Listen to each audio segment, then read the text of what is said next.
आज ओमकार ग्रुपने जो कारखाना वैद्यनाथ कारखाना त्यांनी बँकेच्या माध्यमातून घेतलेला आहे त्याचा मोडी टाकण्याचा कार्यक्रम आहे आणि बॉयलर प्रज्वलनाचा स्वतः ओमकार ग्रुपचे चेअरमन बोत्रे पाटील माझ्या समवेत आहेत। त्यांनी असाच एक कारखाना नंदुरबार जिल्ह्यातही घेतला होता, तिथेही मी शहाद्यामध्ये जाऊन आले, त्याचीही मोडी माझ्या हस्ते टाकलेली आहे आणि 10 लाख टनाच्या आसपास गाळप करण्याचा शब्द त्यांनी लोकांना दिलेला आहे आणि जिल्ह्यामध्ये सगळ्यात जास्त भाव ओमकार ग्रुपचा असेल असाही शब्द त्यांनी दिलेला आहे। मी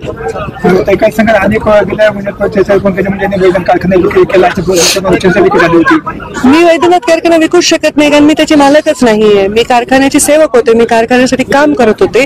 कारखाना बँकेने जप्त केला आणि DRT मधून त्यांनी कारवाया केल्या आणि तिथून तो त्यांनी ऑक्शन केलेला आहे। हे अडाणी माणसालाही कळतं की कशी वसुली होत असते। मला तेव्हा जर पैसे मिळाले असते इतर कारखान्यासारखे तर कदाचित ही वेळ आली नसती, पण मला आता कुठेतरी समाधान आहे की रोजच्या गोष्टींमधनं मी मुक्त झाले आणि आमच्या धाकटे भावासारखे असणाऱ्या बोत्रे पाटलांना दिले। आता ते बघतील आणि यशस्वी चालवतील, कारण राजकीय माणसाचे बंधन वेगळे असतात पण ते अत्यंत प्रोफेशनली चालवतील आणि त्यांनी मागच्या सीझन खूप चांगला चालवला। मागचा सीझन चालवल्यानंतर आता हा विषय काढणाऱ्यांनी का काढला मला तर याचा काही अर्थच लागला नाही। हे काही नवीन घटना नाहीये, हे सगळ्यांना आधीच माहित होतं।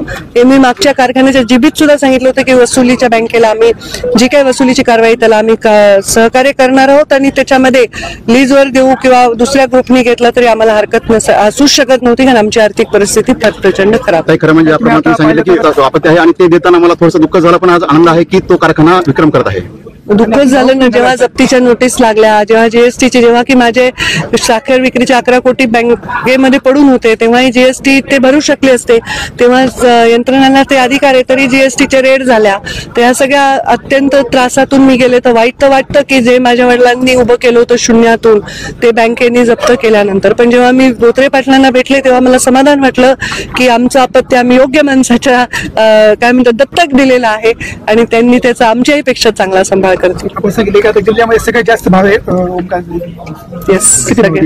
ते आम्ही नंतर डिक्लेअर करू। आता बाकीचे नगरपालिका निवडणुकात युतीचं काय चित्र असणार जिल्ह्याभरात तेही बघू आता काय होईल। आमच्या तर आधी स्वतःच्या बैठका उद्यापासून 2 दिवस आहेत।